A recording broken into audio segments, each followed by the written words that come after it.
This season, I've only invited an elite group of competitors. This will be your biggest competition yet. You don't come to a challenge and not be ready to win. This is the most cutthroat game. Gone are the days of men running the game. Only shooting stars break the mold. The Challenge All-Stars, now streaming exclusively on Paramount+. What is this? Taken? Am I tooken? Alan? I'm here to save you. Ow! She has the key to finding the lost treasure. After them! I am driving. Oh.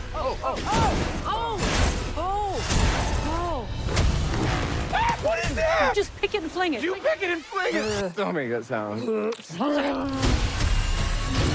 Getting you out of here. Why are you so handsome? My dad was a weatherman. The Lost City, rated PG-13, now streaming on Paramount+. It's The Last Stand.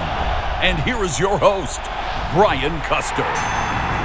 That's right, it is The Last Stand. We bring you the biggest names in the sport. I'm Brian Custer. Joining us today, when you talk about 168, we got one of the top guys at 168. He is a two-time WBC super middleweight champion of the world. He's known as the Red Flag, David Benavidez. My man. What's up, brother? How you doing, man? It's good to be with you again. So, you know, you're back in your hometown in Phoenix, right? You got this fight. You're taking on former world champion, David Lemieux. What should we expect when you get in the ring with Lemieux? You should expect fireworks. You know, with me, it's always fireworks. I'm always going in there. I'm always trying to finish the fight. I don't like to leave it to the judges. But also, you know, you got David Lemieux. He's a power puncher. He has a lot of knockouts, too. I'm sure he's very motivated. It's a step up for both of us, another world title involved. So I'm trying to get to the next level, and I'm not going to be leaving that stadium without the belt. I read that you said, I can stop David Lemieux. Tell me why you feel like you need to stop David Lemieux. I feel like I can stop David Lemieux because his style that he has, you know, it's made for my style. He comes in forward, you know, he's available to hit, you know, and he stays there for my combinations. You know, I have combinations, I have power shots, and I have body shots. And I have a tremendous jab, too. So I feel like his style is just tailor-made for me to go in there and stop him. Lemieux has won 5 straight. He's won 3 straight since he's moved up to 168. I think a couple of straight knockouts, too. I guess the question is, when it comes to David Lemieux, in your opinion, does he still have a lot left in the tank, you think? I feel he still has a lot left in the tank. You know, if you look at how old he is, he's not as old as everybody thinks. I think he's barely like 32 years old. Mm-hmm. And I was actually surprised seeing that. I thought he was older than that because he's just been there for so long. He has a lot of experience. And, you know, like I said, he has a lot of motivation going into this fight. Because I'm not the only one fighting for a world title, he is too. So I could say that we're both at this spot in our careers that we need to go to the next level. He needs me and I need him. You know, he's a great fighter, power puncher, just like how I am. And we're definitely both going to leave it on the line, and we're going to give the fans a great fight. And how do you get to that next level? Because you know, ever since you had your title, lost your title, you've met every step. Yeah. How do you get to that next step, though? Just going in there and trying to look as good as I could do, as I could look. That's why I really want to go in there and stop David Lemieux, but in an impressive fashion. I know I get stoppages, but I want to make this one special. It's in front of my hometown. I'm fighting for a belt in Phoenix, Arizona, so it's definitely special for me. I've been training since January. I know this is going to be a tough task ahead of me, but I know I could go in there and execute the game plan. But you know, in reality, sake, you want that belt that Canelo has. I mean, he's got them all. Let's get that straight. He's the king of the division, undisputed champ. What did you think, though, when people kept asking him, are you going to fight David Benavidez? And he said, quote, why don't he and Charlo, why don't they fight each other? And maybe I fight the winner of that fight. If you go a year and a half back, before the Canelo fight was even mentioned with me, what did I say? I said I would like to fight all these fighters to get the most experience I can to fight Canelo Alvarez. I had been saying that. I still have no problem doing that. I see that he's doing his thing on DAZN. You know, he has 3 other fights. So I'm open to fighting all these fighters. You know, I feel like the more experience I get, the better fighter I am and the more I evolve. So I have no problem fighting Jermall Charlo, Caleb Plant, David Morrell, all those guys. I feel like I got to fight them anyways, you know, to be the top dog that I want to be and to be the best in the world. So I have no problem doing that. You know, I'm happy you mentioned that because, you know, obviously I'm sure you saw Charlo, who was on Tyson's podcast, Hot Boxing. And he basically talked about, I'm not ducking, he said, David Benavidez. He said, but why fight him? Where's the value in that? He's not coming, if I'm going up, he doesn't have a belt. Where's the value on that? What did you think when you heard it? I feel like that's a little silly, you know what I mean? I feel like all of us, we don't like each other, but we need each other to get to that next step. We want to be pay-per-view stars. He needs to fight me. I need to fight him. I need to fight Caleb Plant. We all need to fight each other. You know, nobody here is the A-side. We're all basically worth the same. We're all looking to get the belts. So for us to elevate as a fighter and, you know, to have that staple victory in our career, we all have to fight each other. Yeah. And like I said, I'm willing to do that. I'm a fighter, and whoever I need to fight, I'm here to fight. I'm happy you said it because he also said recently that even if I fight David Benavidez, people will never give me credit for the guys who I'm fighting. And so even if I move up to fight him, I won't get the credit in doing so. I feel like why doesn't he just try to fight me and see if the people give him the respect? You know, I'm 25-0, 22 knockouts. I'm sure he would get respect if he beats me. And if I beat him, I would get all the respect in the world. But also what I want to point out is he said he was going to fight Munguia. That didn't happen. He said he was going to fight Canelo. That didn't happen. You know, he said he was going to fight me. That didn't happen. Yeah, you know, it's interesting because for a while, you and Caleb had been circling each other and like, oh, okay, well, it won't get done. Well, Caleb Plant recently said that he's coming back. Obviously, it looks like he's going to fight Darrell. But he said after this fight in the summer, he wants David Benavidez next. Your thoughts? It's perfect. I love it. You know, I feel like this is the closest we've ever been to make this fight happen. I have my date. He has his date. I got to go in there, you know, focused and take care of business. But I feel like the fight with Caleb Plant could happen right after. And I'm very excited because that's the fight I wanted for a long time. And I know that's the fight that the fans wanted for a long time. So I'm happy we're about to make that happen. If it was up to you and you could say, okay, this is how it's going to be. After Lemieux, I'm going to do this, I'm going to do that. What's that plan that you see, the way you see it? I feel like after I fight Lemieux, I would want to get Caleb Plant. And then hopefully we could get Charlo in there. That would be great. And then after that, if I could get Canelo, then that would just be that's just the steps I would love to take. And after that, whoever, you know, I'm ready for whoever. You know, I want to fight the best and I want to be the best. And it's not going to be easy, but you know, the work has to be done. But I feel like I can do it.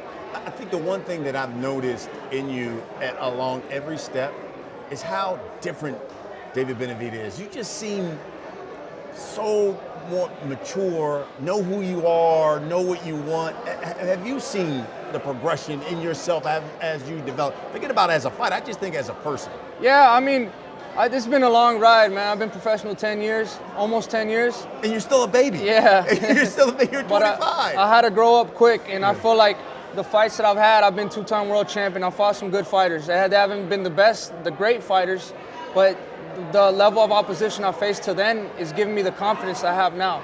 You know, that's why I know I could hurt whoever I put my hands on, I could hurt.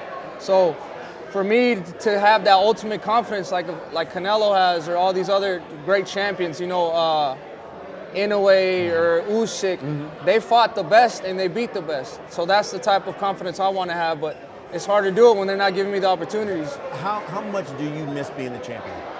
Oh, I miss it a lot. I definitely miss it a lot, but now it makes me, when I get it now, it will make me appreciate it way more. You know, I know I say, you know, I've done it twice and I made my mistakes, but I feel like the best teacher in life is experience. And I've experienced highs and I experienced lows. So now I live in the moment now, and I'm grateful and appreciative for everything that comes my way now. Hey, what's up, everybody? I'm Brian Custer. I want to talk to you about our partner, Athletic Greens. You know, I started taking Athletic Greens because, quite simply, I wanted more energy, more focus, doing this podcast, doing SportsCenter, hosting Showtime Championship Boxing, and, of course, for my workouts. And I got to tell you, I simply love it. You know, Athletic Greens doesn't taste like one of those super healthy drinks. It has a mild tropical taste I'm sure that you're going to enjoy each morning. So what is it?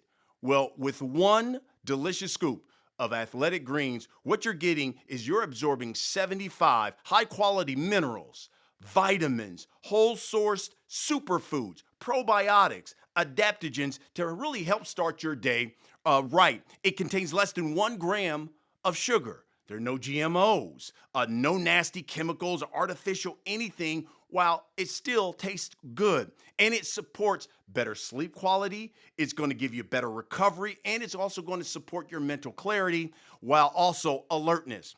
You know, AG1 is a small micro habit with big benefits. In essence, it's one thing you can do every single day to take care of yourself.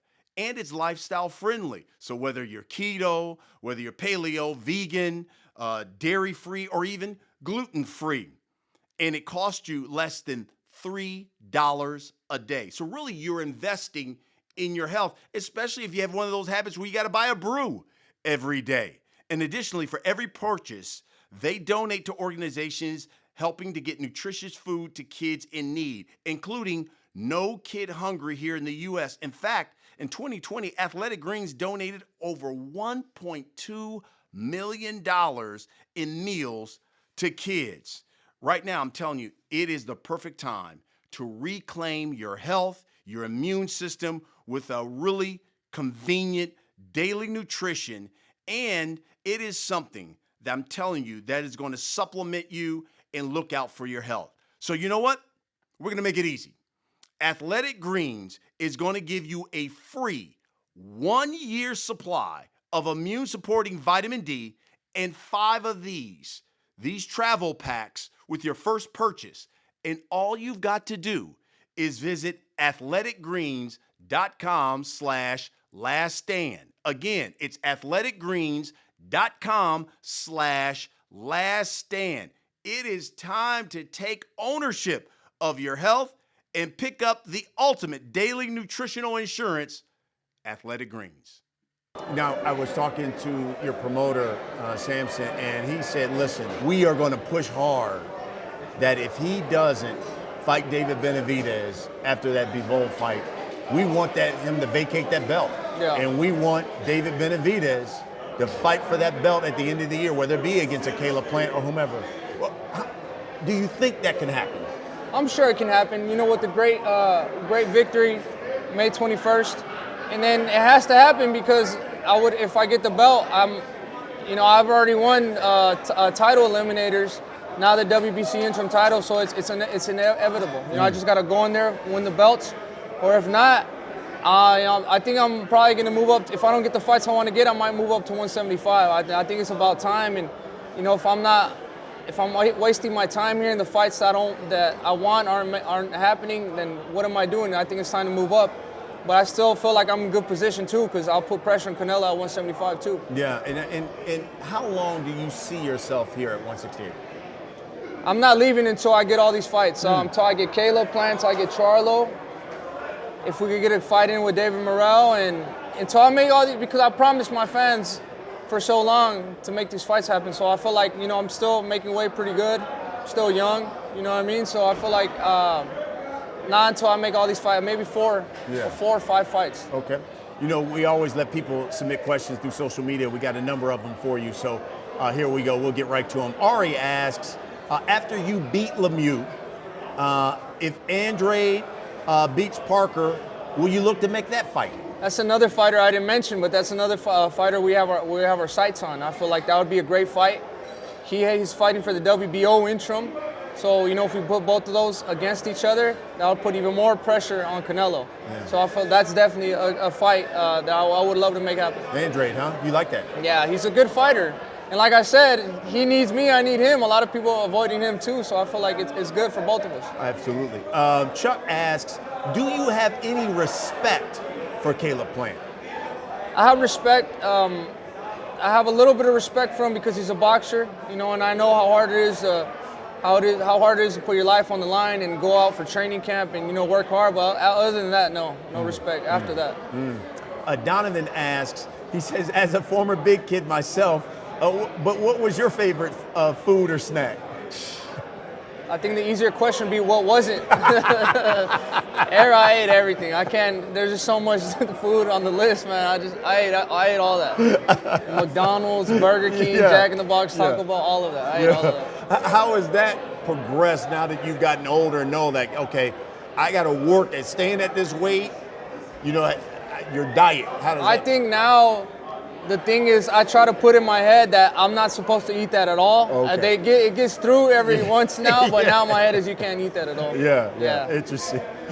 Serge asks, in your words, why are you being avoided so much? I feel like I'm being avoided because it's a lot of risk, and like people say, a little bit of reward right now. There's not too much reward. I think it would be, for the other fighters, the risk would be worth it if I was the champion. But because, you know, I'm number one, you know, and no, I'm not champion, I feel like that's what they see it, that's why they want to avoid me. Because they're probably waiting out for their opportunities to fight Canelo, but now everybody's waiting for opportunity to fight Canelo from middleweight all the way to cruiserweight. You know what I mean? But I feel like that's basically the reason why. There's very big risk, very little reward. You know, basically, I saw you at the Spence Ugas fight. Saw you there at the weigh-in. You know, Charlo was there. Did you guys even say anything to each other? I didn't see him. You didn't say, I didn't see him. I was in the back the whole time. I heard somebody text me that he was here, but I mean, we probably might confront each other, you know, because I want to make that fight happen, so we'll see what happens. Have you guys ever been in the same room with one another? No, I've seen him before. Okay. Before, he's giving me props. I've seen him when I fought here. Actually, he came up to me after the fight while we're in the back room. And he said, "Good job, you're a good fighter." And then I seen him at the WBC convention in Mexico. And we talked. I mean, I never had a problem with him until I said I wanted to fight him. That's what the problem started. Okay, it's time for the last stand. You know the deal here. I'm going to ask you a series of questions. Just give me whatever first comes to your mind. Out of Charlo, Plant, Andre, which one stylistically you think will be the toughest fight? Stylistically, I think it'll be between Andrade or Andre or Charlo. I think Andre a little bit more because he has power and he moves a lot. And Charlo, he's more of a brawler. So I think Andre will be there. By this time next year, are you fighting solely at 175? I don't think so. I think I'm gonna still be at 168. But we'll see. We'll see. Who is your favorite fighter to watch? Currently or? Currently. That you enjoy, like, man, I like this guy. This guy's got something. I got a couple fighters. I like Inoue a lot. I like Usyk, Gypsy King. I still love Deontay Wilder, man. I still love Deontay Wilder. Earl Spence, Shakur Stevens, Lomachenko. I'm a big boxing fan. I watch a lot of boxing. That's fantastic. That is fantastic. Out of Charlo and Plant, which one talks more shit to you? Plant. And I'm not even the only one that will tell you that. Plant has the biggest mouth in boxing. But his hands, they don't back him up. They don't back up his mouth. Last but not least, are you the most avoided fighter in boxing? You know, for me, I don't want to say. I mean, I don't want to be the fighter, be like, oh yeah, everybody's ducking me, this and that. But I mean, I feel like the proof is in the pudding. You know what I mean? So we'll just leave it at that. I think you and Jaron Ennis, y'all right up there. Well, Jaron Ennis is another one I like watching too. I like that. I mean, you guys are the two that catch when you bring you up there. I mean, maybe we'll fight. You know what I mean? They're not jumping to make that fight happen. Exactly. Listen, he's the two-time WBC super middleweight champion of the world, and I think it's only a matter of time before you get that strap around their waist again. And I'm very excited. Like I said, this is probably like the closest we are to making these big fights happen. So I'm very excited. You know, I'm getting older, more experienced, and expect great fights to come, man. I'm ready. I love it. David Benavidez, talking about one of my favorite fighters, this guy right here. Always appreciate you. Thank you. Thanks for watching, everybody. We'll see you again next week. This season, I've only invited an elite group of competitors. This will be your biggest competition yet. You don't come to a challenge and not be ready to win. This is the most cutthroat game. Gone are the days of men running the game. Only shooting stars break them all. The Challenge All-Stars, now streaming exclusively on Paramount+. What is this? Taken? Am I tooken? Alan? I'm here to save you. Ow! She has the key to finding the lost treasure. After them! I am driving. Oh. What is that? Just pick it and fling it. You pick it and fling it. Don't make that sound. Getting you out of here. Why are you so handsome? My dad was a weatherman. The Lost City. Rated PG-13. Now streaming on Paramount Plus.